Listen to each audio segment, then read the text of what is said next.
मेरा ये चैनल आप सब्सक्राइब भी कर लें, लाइक भी कर लें, क्योंकि जो नेक्स्ट वीडियो आने वाली है उस पे मैं मज़ीद बताने वाला हूँ कि कौन सी वीज़ा कैटेगरी के ऊपर वहाँ पे टीआरसी नहीं। बिस्मिल्लाहिर्रहमानिर्रहीम, अस्सलाम वालेकुम। Myself Ali Khokhar, I am the CEO international gateway group of companies. आज जो हम वीडियो बनाने वाले हैं, जो वीडियो में डिस्कस करने वाले हैं, इसका टॉपिक है टर्की वीज़ा के हवाले से।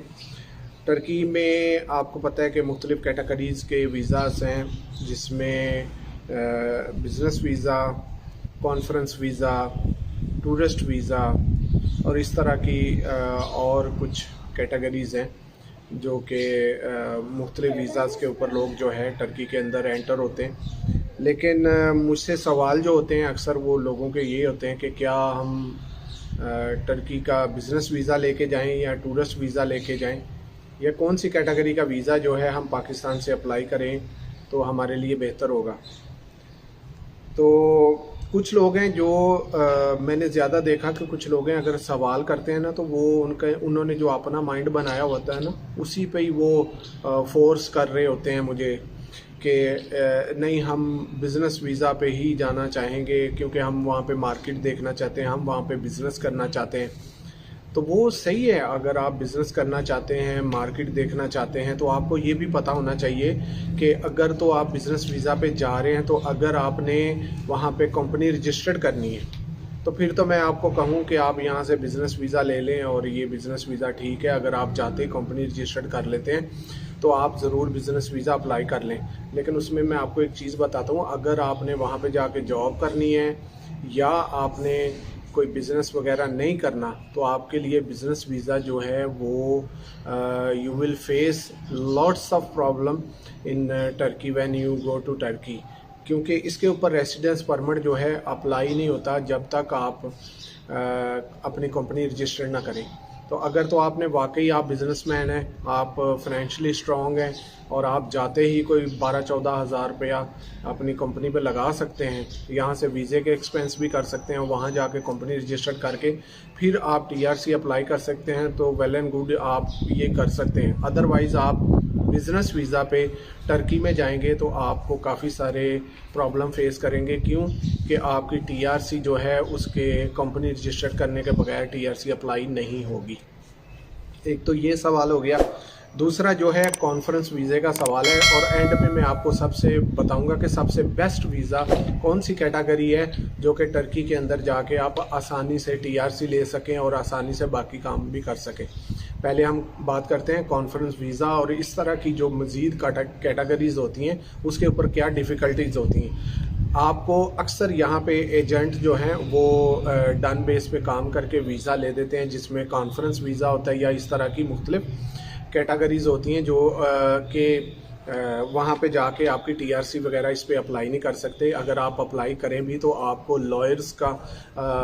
सहारा लेना पड़ता है, और जिसके ऊपर आपको एक अच्छी खासी अमाउंट जो है उसको टीआरसी लेने के लिए आपको पे करनी पड़ती है। तो अब आते हैं कि जो बेस्ट वीज़ा है वो कौन सा है। बेस्ट आपका वीज़ा जो है टूरिस्ट वीज़ा है, जिसके ऊपर हर काम आसानी से हो सकता है। उसके मैं यहाँ पे आपको एक और बेनिफिट बताऊँ कि यहाँ पे जब आप टूरिस्ट वीज़ा पे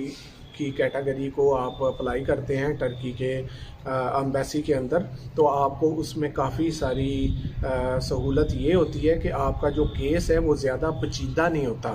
ज़्यादा उनकी रिक्वायरमेंट नहीं होती। अगर आप बिज़नेस वीज़ा अप्लाई करते हैं तो आपके बिज़नेस सोर्स भी आपको जो है वो भी शो करना पड़ता है। फिर बहुत सारे और डॉक्यूमेंट्स हैं जो आपको सबमिट करने पड़ते हैं, लेकिन उसमें होता ये है सम टाइम आपका जो सोर्स ऑफ इनकम होता है आपकी बैंक स्टेटमेंट से मैच नहीं कर रहा होता, तो जिसकी वजह से आपका वीज़ा रिफ्यूज़ हो जाता है कि आपने लेटर में कुछ शो किया होता है, बिज़नेस जो शो किया होता है उस तरह से आपकी जो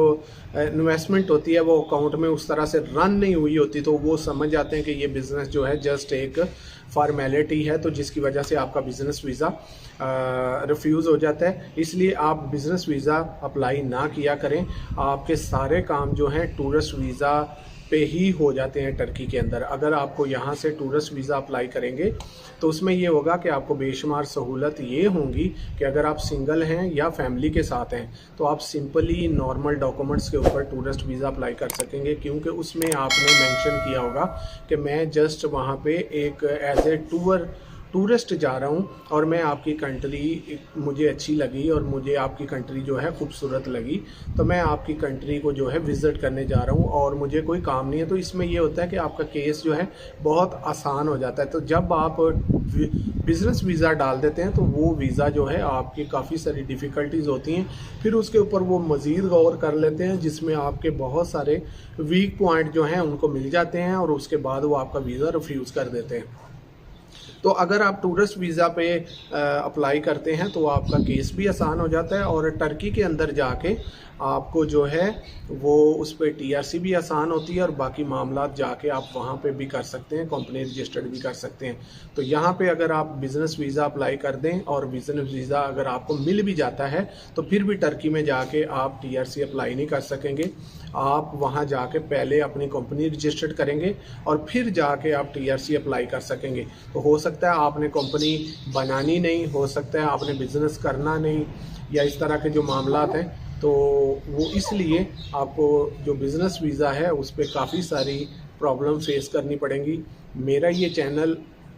आप सब्सक्राइब भी कर लें, लाइक भी कर लें, क्योंकि जो नेक्स्ट वीडियो आने वाली है उस पर मैं मज़ीद बताने वाला हूँ कि कौन सी वीज़ा कैटेगरी के ऊपर वहाँ पे टीआरसी नहीं बनती और किन वीज़ाज़ के ऊपर टीआरसी आसान से बनती है और किन वीज़ाज़ के ऊपर टीआरसी पे काफ़ी मुश्किलात आती हैं। तो मुझे दें इजाज़त, इंशाल्लाह फिर एक नेक्स्ट वीडियो को ज़रूर आप देखिएगा। वो होगी तमाम तर टीआरसी के हवाले से मुख्तलिफ वीज़ा कैटेगरीज़ और मुख्तलिफ वीज़ा कैटेगरी के ऊपर टीआरसी कौन कौन से वीज़ाज़ के ऊपर टीआरसी जो है बेहतर तरीके से अप्लाई कर सकते हैं और कौन कौन से वीज़ाज़ के ऊपर